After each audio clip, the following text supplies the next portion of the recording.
All right, I would like to thank everybody for back in the room. This is very impressive. I'm presenting at 9:30, and if I don't get this turnout, I'm going to be really embarrassed. I'm not going to waste any more of my time. I'm going to let them present, and hopefully get some good questions. They said they've got about 10 minutes later on for questions for everybody. Good afternoon, everyone. Can all the crime analysts in the room raise your hands? So everybody that has their hands raised, they're the brains behind this operation, and without them, we wouldn't be able to present this information. It is all of their work that we're presenting on. So today's presentation is on crime gun intelligence and the CAC network. Following this presentation, we have Alicia Mason from CAC and her crew that is going to be highlighting a case study on the life cycle of a firearm. They're going to highlight how NIBIN and analytics was used to recover a firearm, make an arrest, and prosecute the offender. So this presentation is just an overview of everything that we do. Feel free to ask questions throughout the presentation. We did carve about 10 minutes at the end of the presentation for questions, but there's a lot of information here, and it's really just a brief overview. So my name is Samantha Mond. I am the Crime Analyst Coordinator for DCJS, for the Crime Analysis Network. I am also an ATF Crime Gun Intelligence Contractor. I am a Level 2 Crime Analyst. I am the former lead analyst at the Central New York Crime Analysis Center, and I have a master's degree. Also with us is Andrew Hawkins. He's right here. He's the Intelligence Supervisor at DTF New York State Field Division. He's a former Army Intelligence Specialist. He has a master's degree as well. Then we have Megan Walker. She's the lead analyst for the Crime Gun Intelligence Unit at NYSEC. She's a Level 1 Crime Analyst. She's the former Intelligence Analyst at the Nassau County Police Department and has a master's degree. We have Alicia Mason, who is the ATF Contractor and Crime Gun Intelligence Analyst at the Monroe Crime Analysis Center. She's a Level 2 Crime Analyst and has a master's degree. And then we have Christina O'Hare, who is the ATF Contractor and Crime Gun Intelligence Analyst for the Central New York Crime Analysis Center.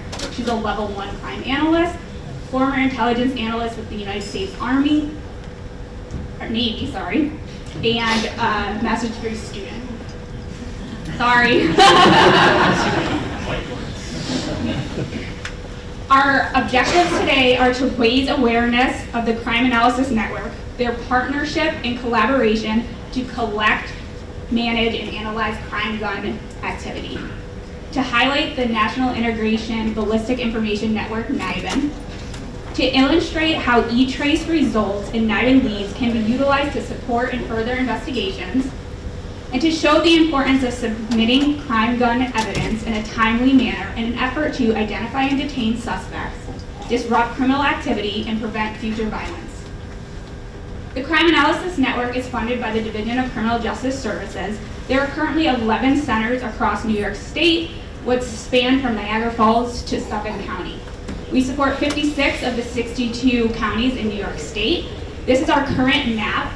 All the counties in yellow are supported, and then the two in blue are partnering crime analysis centers. How many people in here have utilized the Crime Analysis Center? Okay, awesome. Glad to see that it's pretty much the majority of everyone. The Crime Analysis Center supports over 350 agencies. The analysts have access to 75% of index crime outside of New York City. We have local, state, and federal partnerships. It's a multidisciplinary team. The analysts provide pattern and investigative support, real-time crime services, and crime gun intelligence support. I'm going to turn it over to Andy to talk a little bit about CJIC. Good afternoon. In July of 2016, ATF launched the Crime Gun Intelligence Centers all across the country. Right now, there's 26 Crime and Gun Intelligence Centers, or CJICs. Their purpose is to collect, analyze, and disseminate crime gun intelligence information on mass shootings, critical incidents, shooting events, and violent crime, to our state, local, federal partners. ATF is a very small agency, and to our strength is our partnership and our collaboration all across the entire state. With the New York CJIC, we actually partnered with DCJS and the Crime Analysis Centers. In each one of the Crime Analysis Centers, we have an ATF contractor who has access to that crime gun intelligence information. Information on those prolific shooters, information on the sources of their crime guns, all in an effort to provide their local agencies and their contacts with that crime gun intelligence information to enhance their investigations. With the CJICs, they're staffed by special agents, our regulatory industry operations investigators. We have local police departments that are partnered with the CJIC. We also have forensic experts and prosecutors, all focused, again, on the main purpose of identifying that prolific shooter and the source of their crime guns. We provide investigative leads and intelligence case support on crime gun intelligence. Through our partnership with DCJS and the Crime Analysis Center Network, we created what's called the Empire State Crime Gun Intelligence Dashboard. ATF traces, on average, about 11,000 crime guns in New York State every year. With that, there's a ton of information on who that purchaser is, where they purchased that firearm, and who that firearm was recovered off of. Our National Integrated Ballistic Information Network, which houses all the ballistic information on these shooting incidents and linked crime guns. That NIBIN program houses almost 6 million pieces of ballistic evidence.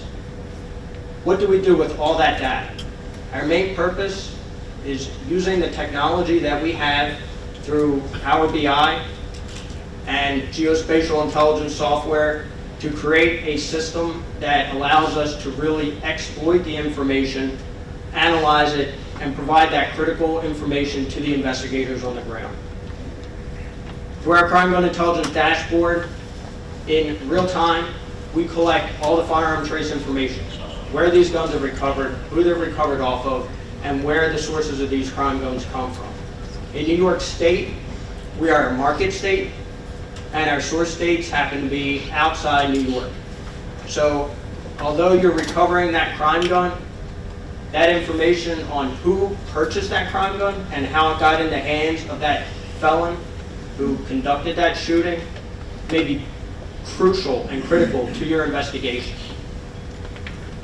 We also pull in real time, all the National Integrated Ballistic Information Network data, our NIBIN shootings. Every casing recovered at a scene is submitted into the NIBIN acquisition system and correlated to matching shootings. The purpose of NIBIN is to disrupt the shooting cycle before that gun's recovered. And so, utilizing this system, we can pull in all that firearm trace information and NIBIN to give us a comprehensive crime gun intelligence picture, geospatially visible and exploitable in multiple filters that we created to, again, provide that critical information to our crime analysis centers, our ATF contractors there, and the local agencies that they support, well over 300 police departments and sheriff's offices. This is a partner portal system, meaning it's not just ATF information.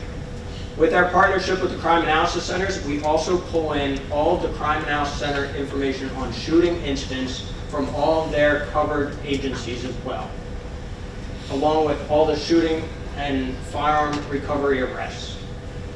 Coupled with that information between ATF and our local partnerships, we now have one uniform crime gun intelligence dashboard system that you can fully exploit, analyze, collect, and disseminate information and investigative leads. Tactically, when you're looking at a certain individual or a certain gun recovery and where that gun came from and the source, you can look at it operationally if you're doing an investigation on a block with the neighborhood street crew, trying to identify how they actually got in possession of those firearms and what those firearm shootings are linked to, as well as strategically when you're looking at hotspot locations and information relative to your area of your covered agency. So with that, I'll turn it over.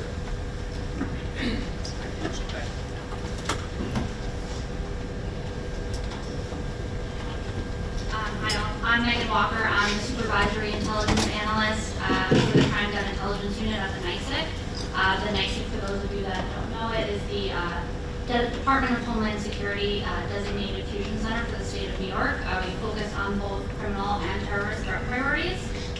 So in the Crime Gun Intelligence Unit, we integrate several firearms-related programs and functions to provide comprehensive information and intelligence on firearm-related investigations.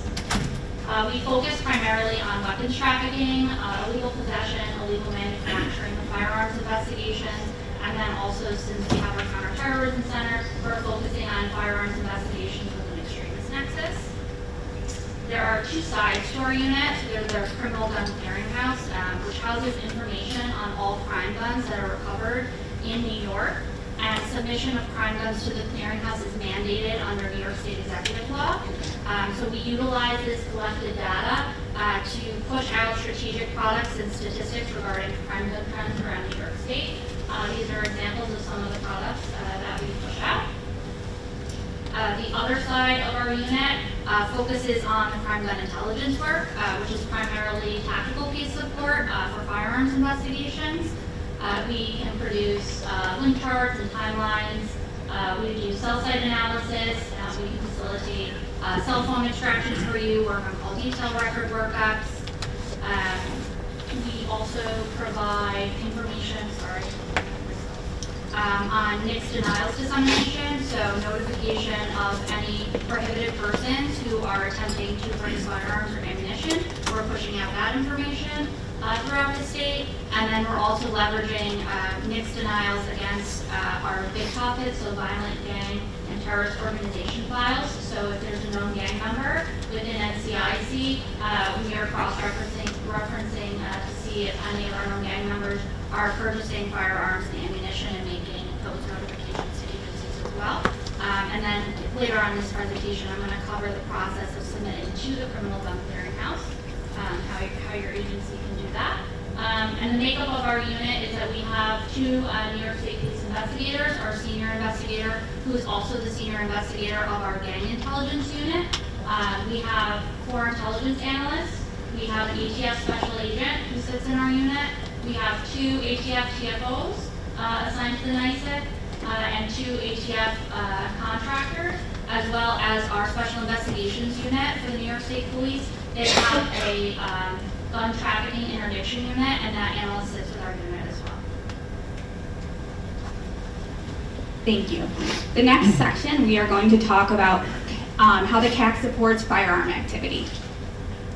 So everything on this slide that is highlighted, we're going to dive deeper into later in the presentation, but we're just going to cover some of the products that are currently being completed by the Crime Analysis Center.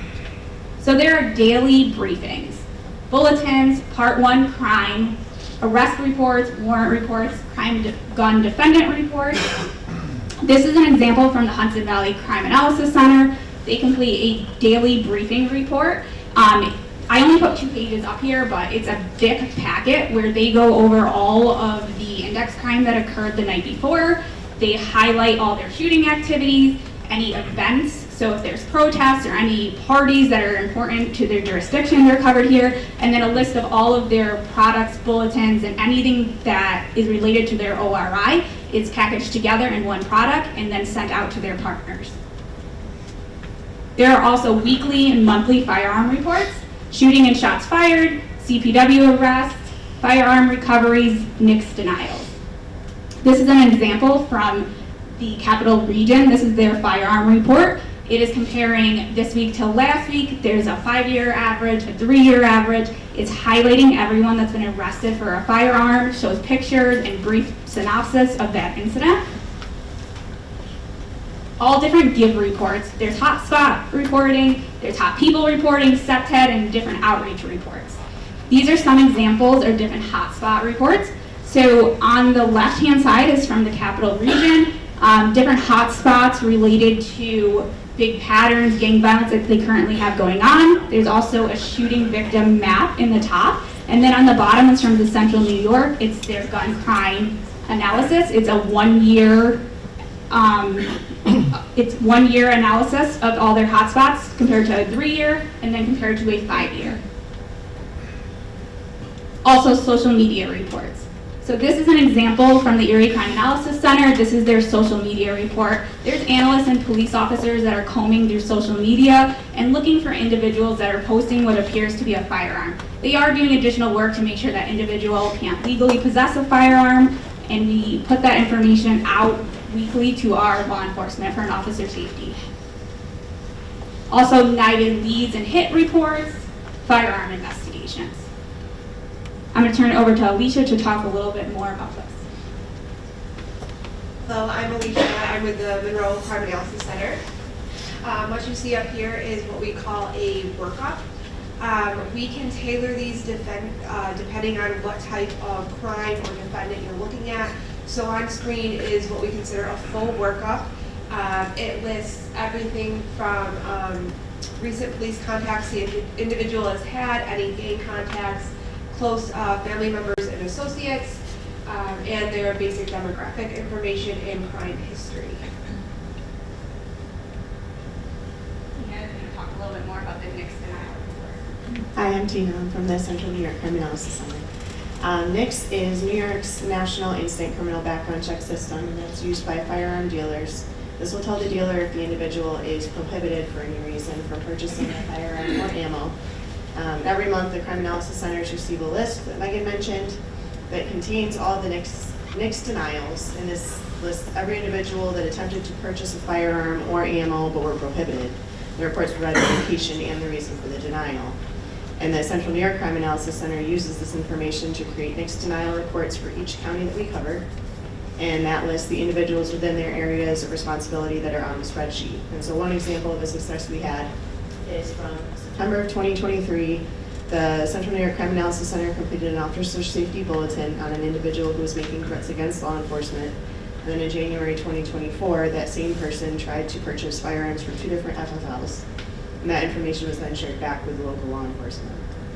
The second example is a NICS denial report that was completed that the DA's office has reviewed, and it was discovered that a homicide witness attempted to purchase a firearm the same day they received a subpoena for the trial. Thank you. So next we're going to talk about how we elevate crime gun sources and ballistic information into timely actionable leads. So to further expand on the products that the Crime Analysis Center was completing in terms of crime gun intelligence, we have partnered with the ATF to enhance those services. So crime gun intelligence is a collaborative concept to prevent crime by identifying perpetrators, linking criminal activity, and identifying the source of crime gun for the immediate recovery, investigation, and prosecution. There are 3 components of crime gun intelligence. The first component is where was the firearm born? That's our gun source analysis. Who was the purchaser? What state was that firearm purchased in? From what dealership was it purchased? Was it purchased as part of a multiple sale? So were there multiple firearms purchased at the same time from the same dealer? And then we want to dive deeper into that and determine if the firearms that were purchased at the same time are also now identified as crime guns. And then what is the time to crime? What is the time from the time that that firearm was purchased to the time that it was recovered? What is the time frame of that? The second component of CGI is how did the firearm live? NIBIN, the National Integrated Ballistic Information Network, involved incidents, involved suspects, involved associates, and the timeline and location of those incidents. And the third component is how did that firearm die? That's the recovery, seizure, and arrest. The who, what, and where of the recovery. Again, associated persons, associated events, and is there a nexus to a multiple state firearm or purchaser? I'm going to turn it over to Megan to talk a little bit about what we should be doing once a firearm is recovered.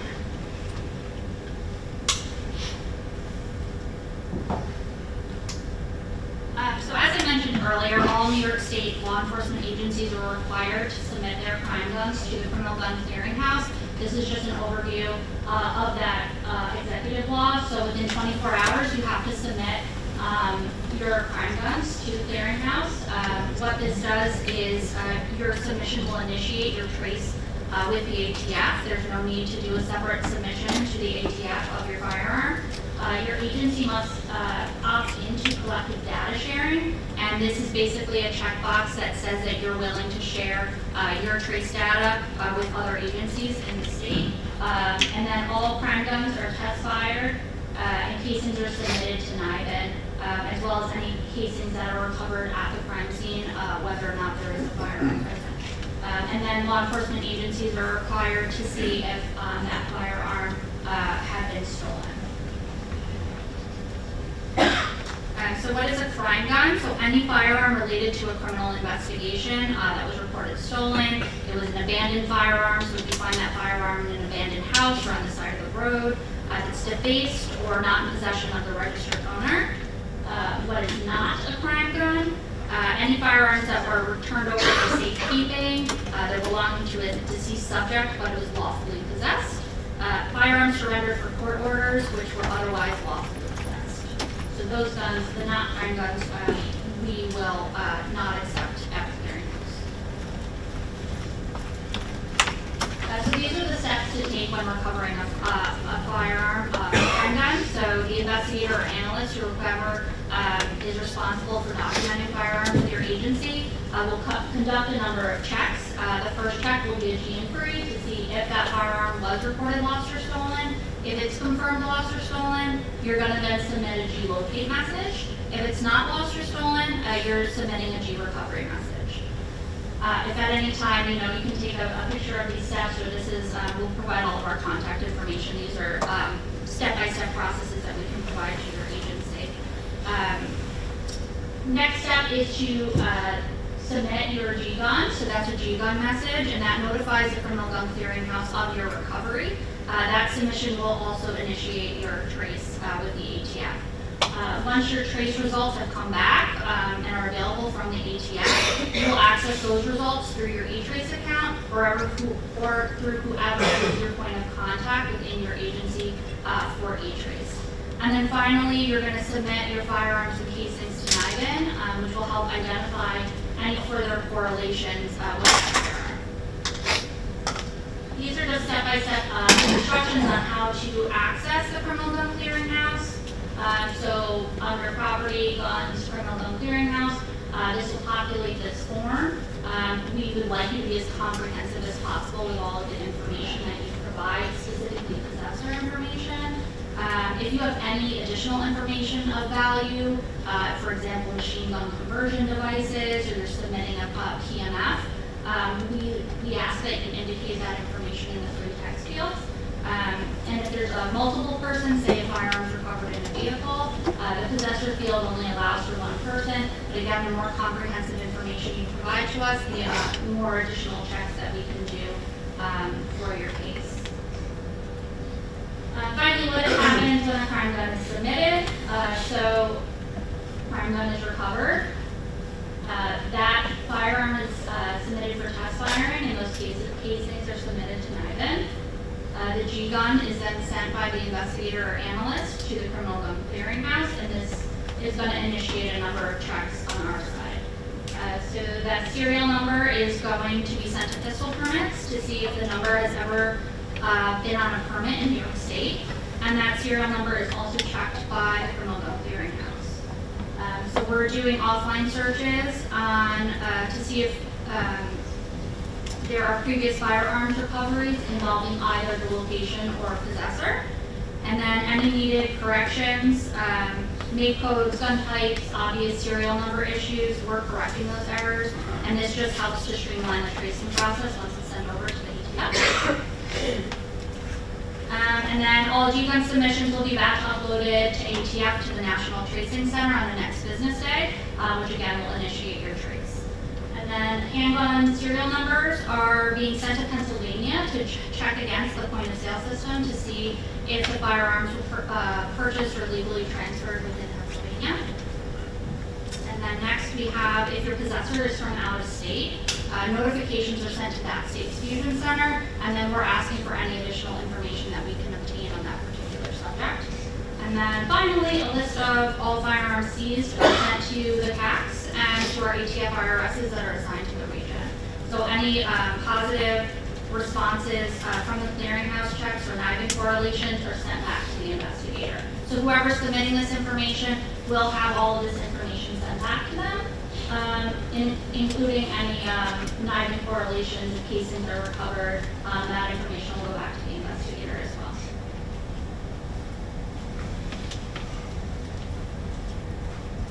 All right, so eTrace is the portal in which all recovered crime guns are submitted to ATF's National Tracing Center.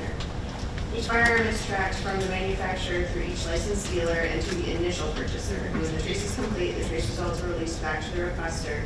And this, on the right-hand side of the screen, is what the results look like. Sam had mentioned the life cycle of a firearm, and if the trace is successful, it will have most of that information. And I take all of this information, I enter it into a database to look for commonalities, whether it's with the purchaser, the source state. So the top left shows the requester information. This is who submitted the trace, where they work, and their contact information. The top right is the firearm information. So this is the manufacturer, the model, caliber, serial number, and any other identifying marks that were submitted with the trace.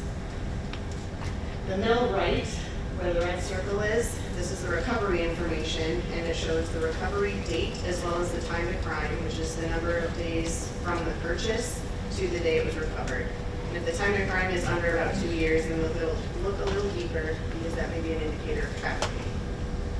The bottom left is the purchaser information. This is where the firearm was born. So if you purchase a firearm, their date of birth, their place of birth, the address at the time of the purchase. And if it's a smaller time to crime, this is where I'll look for links to our area. So if the place of birth is Syracuse, but they bought the gun in Georgia, or if their place of birth is anywhere else in New York State, then we know right off the bat they likely have connections to the area, and we're going to look a little deeper into their trafficking connections. And I'll also research the purchaser for associates that could link them to the area or vehicles that I could run through LPRs to try to find their link. The bottom right is the dealer information. So this is the FFL that sold the firearm, and it also gives you the source state. This is great to track to see if you have high source areas that could also be an indicator of trafficking. And the bottom section is the summary. So this is going to tell you if the firearm was purchased as part of a multiple sale, if it was part of the secondary market, so if it was recovered at one point from an unlicensed individual and then resold by an FFL, and also if the firearm was stolen from an FFL, you'll see that at the bottom also. So in 2023, 82% of all recovered firearms in New York State were purchased outside of New York. The right side is firearms recovered by the Syracuse Police Department, and for them it was 86% were purchased outside of New York State. So the picture on the left is recovered firearms in New York State. The right, as I mentioned, is Syracuse Police Department's recovered firearms, both for 2023, with red showing the highest percentage from source states.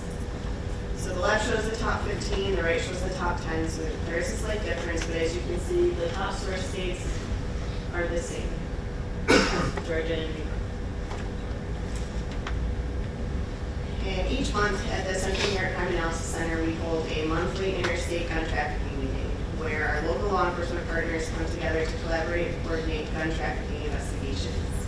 Partners at the table include the Syracuse Police Department, Onondaga County District Attorney's Office, Onondaga County Sheriff's Office, New York State Police, ATF, FBI, the United States Attorney's Office, and analysts from the Central New York Crime Analysis Center. We currently have 15 trafficking cases that we are actively working. One is with the state that's going to trial next week, and 3 of them are in the federal process. We identify possible gun trafficking cases by analyzing those trace results from the previous slide for each firearm that we recover, and the partners listed above are assigned action items for each case. This collaboration allows for the successful conclusion to as many cases as possible and would not work without everyone at the table.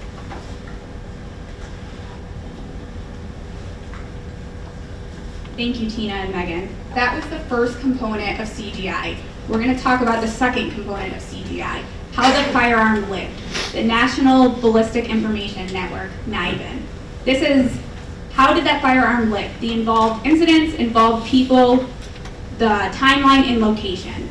When you put a bullet or casing into a firearm and you shoot that firearm, there are unique markings that are left on the cartridge casing. We call those the firearm fingerprints. Those are identifiable characteristics. So if we look at this picture on the top, this first picture is an unfired casing. It is smooth. You can see the head stamp and the primer. And when you look at the second picture, that is a fired cartridge casing. You can see that there are different marks. There are drag marks, breech face marks, extractor marks, firing pin marks. Those are those unique characteristics that NIBIN is looking at.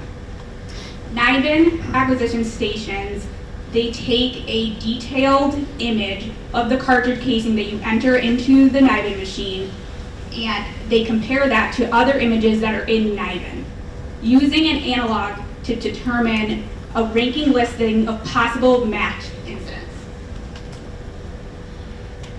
This right here is those images. So you can see that for the breech face marking, there are 3 different images. There's a light ring, there's a 3D imaging, there's a firing pin image, full stamp image. These are the images that are getting sent over in the NIBIN machine and that are being analyzed.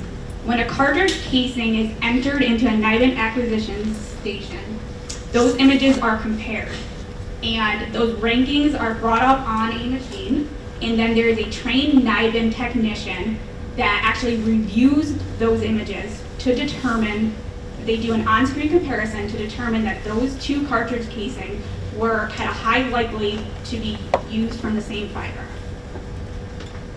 This is the current NIBIN acquisition sites throughout the United States. And then the second image is the 20 NIBIN acquisition stations in New York State. So these are where all the acquisitions are currently in New York State. To further enhance NIBIN, with that partnership with ATF, the Crime Analysis Centers placed 10 NIBIN acquisition stations into the regional crime analysis centers. So they are in all of the centers except New York City because they're in HIDA and they already have all of that right there. That right here is what the NIBIN machine looks like. It's just a little machine, and here are the crime analysis centers where they are. I'm next going to play a video where I'm going to highlight Director Phelps, and they're going to talk a little bit more about NIBIN and the use of it in Monroe.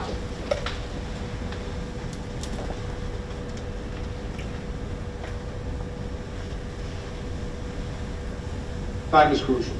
The faster we can get timely, accurate information out, the more rapidly we can apprehend suspects and prevent future homicides that may happen. Police work's the ultimate team sport. I've used that saying in a variety of areas. And this would be a perfect example. We built a partnership for the last several years with the ATF. The ATF is responsible for tracking firearm purchases, sales, and researching them post-investigation across the country.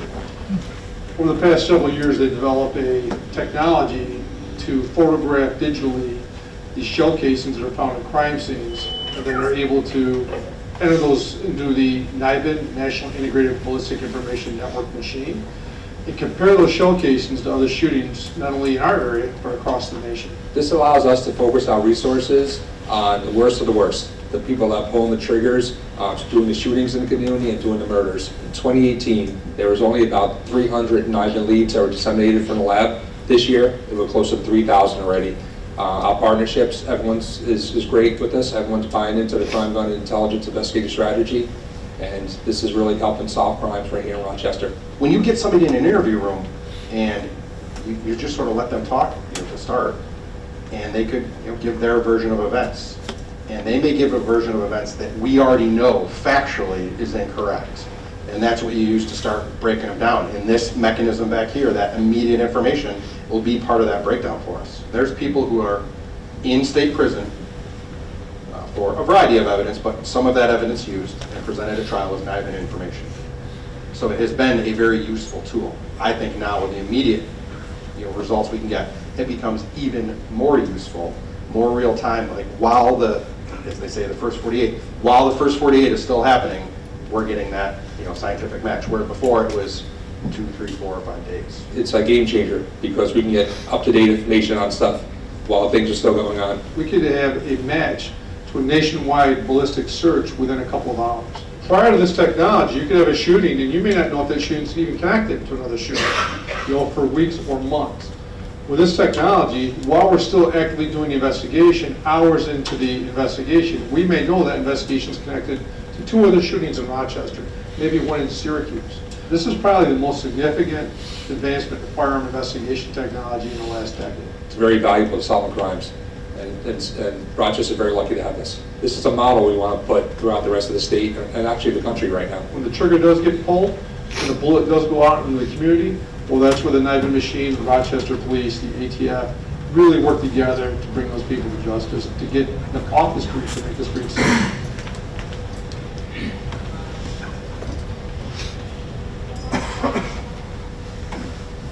Okay, so that was just a brief example of how a casing is entered into a NIBIN machine. It shows you some of the photos that are sent. When casings are brought to the Crime Analysis Center and entered into the brass tracks NIBIN machines at the Crime Analysis Center, those digital images are sent to and being analyzed by the National Correlation Center in Huntsville, Alabama. So those results are then shipped back to the Crime Analysis Center. We tell people that we get the results within 72 hours, but that's a long time. We typically get those results within 16 hours, and we are able to have that information available and back out to you guys. What is eligible for NIBIN? Any spent shell casing that has been recovered on the scene of a shots fired incident or a shooting incident. Any test fire that has been retrieved from a handgun, long gun, or a privately made firearm. Any casing that has not previously been submitted to another NIBIN acquisition site, county lab, or state lab. That's really important that you are only submitting your casings to one NIBIN site. We want to avoid duplicate submissions. To submit to NIBIN, NIBIN submissions can be scheduled during CAC business hours. Please make sure that you're bringing all necessary material. Your spent shell casing, your test fire, bring key data to your case and investigation. If that firearm was recovered, please bring all associated information to that firearm. The make, the model, the serial number, and any identifying factors that you know. NIBIN technicians will acquire the casings and submit the casings for correlation. A positive correlation indicates that it's highly likely that 2 or more identified casings are from the same firearm. This correlation, it has a 99% accuracy rate. I'm going to turn it over to Alicia to talk more about what the crime analysts do once we receive that data back. So to your right is the NIBIN lead that we received from the lab. It gives us just the basics, so the case number, as well as the exhibit number if we need to look up where the casing was in relation to the crime scene. And then our job as an analyst is to turn this into actionable intel, and so we need to dig deeper. So we put together a NIBIN intel sheet, which is lists all the incidents out. Sometimes we map the incidences depending on maybe they're in one area of the city. If there's a pattern, we list any of the involved persons. If they're tied to certain locations, certain activities such as drug sales, certain gangs. We include the ATF NEST report and the forensic lab reports. This is an example of one from the Monroe Crime Analysis Center. So you see I list all the individual incidences, date, time, crime type, address, and how many of that caliber casing was recovered. I then give a brief summary of incidents as well as any investigative steps I took, such as running GPS monitors with probation and parole. I also look and see if we have any city camera or any private camera footage that was recovered. And it can be up to a couple pages. I will also, depending on the gun, create link charts. So this one right here was a gang gun where there was multiple, 2 groups firing at each other back and forth, multiple guns involved in each incident. So this was just to show that we didn't know who had the gun, but we knew it was on the side of the dispute, that it was recovered, and which lined up with one of the gangs, and then we were also able to use E-Trace to see who the gun was recovered for, and then determine his ties to the gang as well.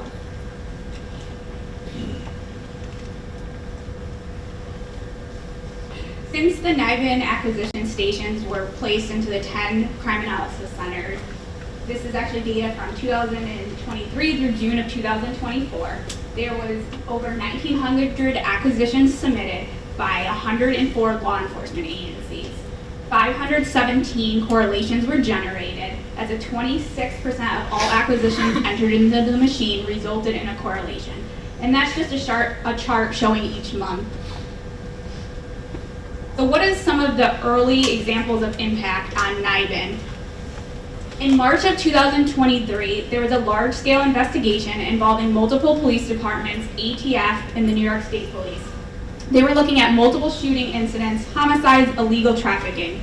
There was an early morning search warrant, and a weapon was recovered at 5 a.m. That firearm was then test fired at 9 a.m. and entered into the NIBIN machine. They had correlation results by 11 a.m., so 2 hours later.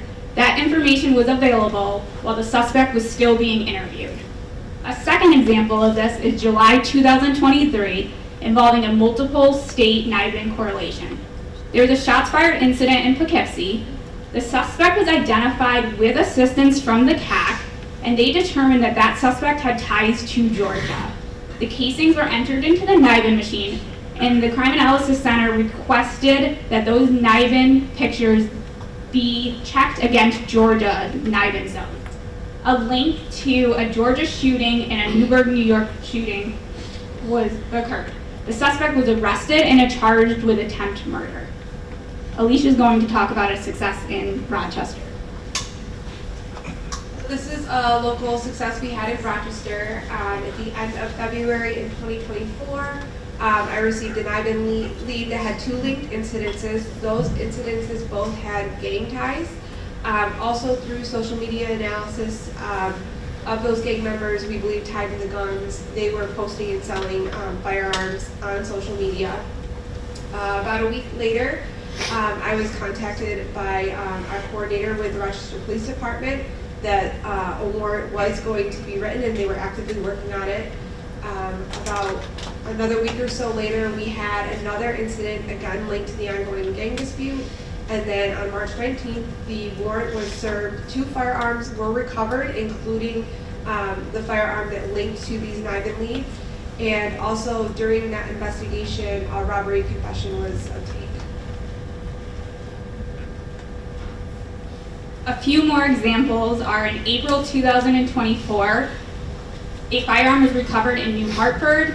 That firearm was test fired and an acquisition was performed at the Mohawk Valley Crime Analysis Center NIBIN site. Correlation results provided a lead to 2 prior shots fired incidents and a homicide in the city of Utica.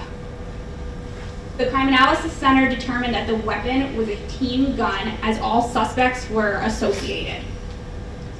In June of 2023, there was a shooting incident in Niagara. The Crime Analysis Center utilized GPS monitoring to observe a juvenile probationer on scene. A search warrant was conducted and a 9mm firearm was recovered. Casings were entered into the NIBIN machine.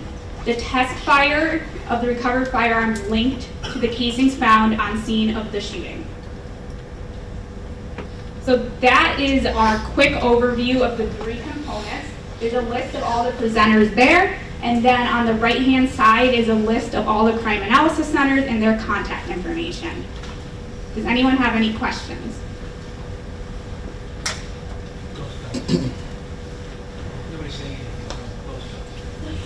anything. What about ghost guns? Well, they're not, if they're born someplace else, how does that come into the process? That's a good question. Privately firearms, commonly referred to as ghost guns, had been increasing over the past few years. Primarily, that is also due to the number of reporting. Prior to 2016, before there was no mechanism to really track these privately made firearms. Now that we're able to actually track these PMFs in both the Crime Gun Clearinghouse and ATF's E-Trace system, we start to get a better visual of how many PMFs there are out there. They almost represent about 8% of all the crime guns that we recover. So unlike the commercially purchased ones, which are source states of Georgia, privately made firearms are more commonly manufactured and constructed locally within New York State. One of the systems, again, using our firearm tracing information and NIBIN, is to evaluate these privately made firearms, where they're being recovered, and then also through the information that we get on where parts are being disseminated to, shipped to, such as machine gun conversion devices, slides, high-capacity magazines, a number of other types of firearm components. We can start to look at that cluster and see where these are being manufactured in relation to where they're being recovered, and then identify that source and proactively go after that individual who is manufacturing these firearms. Have any issues ever come up with NIBIN links at trial from defense or defense experts? So with the NIBIN lead, that's exactly what it is. It's a lead, right? It's 99% accurate. When the Correlation Center views the NIBIN acquisitions, they provide that lead. It's supposed to be timely and actionable. When it comes time to go into a trial, the prosecutors can request that acquisition then go under microscopic comparison by a forensic firearm examiner. And under that comparison, it now becomes a hit or a high confidence correlation. And that's usually is what's submitted into evidence. Yes, in the back. Those correlation lead reports, if the lead is coming back on the NIBIN hit within 2 to 16 hours, whatever that may be, what's the turnaround time for that correlation report to get back to the investigation roughly? So, So our policy is that when we get that correlation lead, we are immediately getting that back out to the investigators, but we put the correlation lead, that bigger packet that Alicia talked about, we get that back out to the law enforcement partner within 24 hours. And are you doing those for just NIBIN hits that are coming from the CACs, or are you doing that for the ones that come from the labs within the region as well? The Crime Analysis Center does that for all the NIBIN leads they receive, whether it is from the acquisition stations within the CAC or within the county labs. Any other questions? Okay, that looks like it's it. We got a couple extra minutes.